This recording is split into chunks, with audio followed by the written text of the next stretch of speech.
Бул сабакта биз ушул LibreOffice Writer текст редакторунда түзүлгөн документти ар кандай форматта сактоону карайбыз. Демек, файлды сакташ үчүн албетте файл менюсуна киребиз дагы, сохранить как менюсун тандап алабыз. Мынакей, биздин бул жерге имя деген жерге атын коебуз албетте. Мисалы таблица жөнүндө иштеп аткандыктан таблица деп коелу. Таблица. Сохранить в папке. Муну жумушчу столго эле сактап көрөлү. Рабочий стол дегенди тандап алабыз дагы. Тип файла. Эми бул жерден биринчи автомат түрдө ODT форматында сактайбыз албетте. ODT форматында. Сохранить.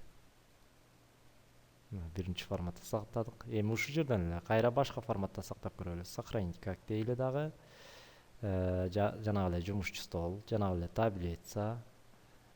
Тип файлда болсо экинчисинде биз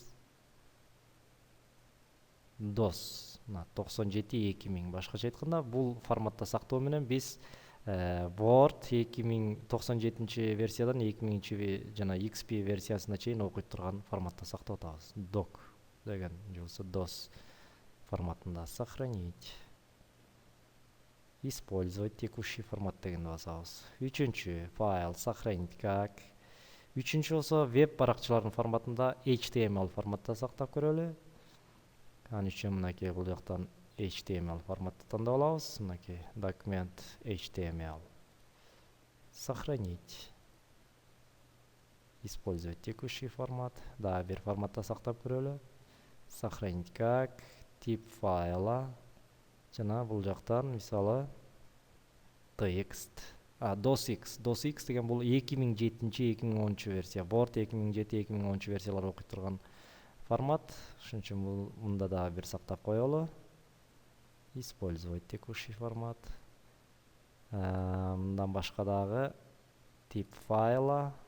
Да кайсы форматта сактайлы? Текст форматында. Текстик форматта боло. Сохранить. Ошондой эле биз PDF форматында дагы сактап көрөлү. Ан үчүн биз бул жерден сохранить как дегенди албайбыз. Ан үчүн экспорт в PDF деген менюсу бар. Ушул жерден экспорт PDF деген форматты тандап алабыз. Мындан дагы ал PDF документтин ар кандай параметрлерин өзгөртсөңөр болот. Мисалы мынакей создать PDF форму, экспортировать закладки, булардын кереги жок. Начальный вид, только страницы, закладки, баардыгы кете берсин. Пользовательский интерфейс, изменить размер окна по начальной странице. Кыскасы бул жерден окуп каалагандай параметрлерин коюп алсаңар болот. Мен айтайын деп атканым мына безопасность. Башкача айтканда биз ошо PDF документибизге пароль коюп койсок болот экен ачыш үчүн. Аны үчүн мына установить пароль для открытия дейбиз. Мына бул жерге пароль коебуз. Мисалы 321 деп коелу. 321. Окей. Болду. Экспорт дегенди басабыз.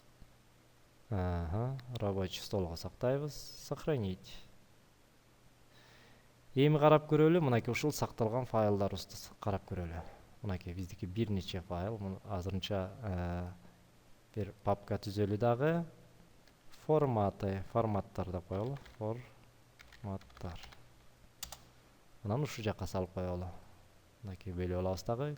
Сүйрөп келип ичине салып коебуз. Ар кайсы сактаган форматыбызды ушунун ичине салып коелу. Эми мына ушу папканы ачып көрө турган болсок, биз ар кандай форматта түзгөн файлдарыбыз бул жакка сакталды. DOS, DOSX, HTML, ODT, PDF жана TXT форматында сакталды. Мисалы PDF форматты ачып көрөлү. Мынакей ал ошо PDF документти ачуучу программада ачылат. Бизден пароль коюп койдук эле, парольду сурап атат. 321 дейбиз. Разблокировать. Мынакей биздин документибиз, сакталган документибиз PDF форматында ачылып атат. Ал эми мына DOSX-ты биз 2007 Word'да ачылабыз, 2010'да ачылабыз. Ал эми DOS бул 97 версиядан 2000 XP версиясына чейинки Word'да ачыла берет экен. Жана HTML бул веб баракча катары сакталды. Буну ача турган болсок, албетте бул браузер аркылуу ачылат экен. Мынакей Mozilla Firefox деген браузер аркылуу биз ошол документибизди ачып атабыз. Мынакей достор, демек ушундай жол менен биз бир нече форматта, каалагандай форматта Word, Writer документибизди ар кандай форматта сактап жана ар кандай программаларда аларды ачылат экенбиз. Ушуну менен бул сабагыбыз аягына чыкты. Кийинки сабактан жолугушканча саламатта калыңlar.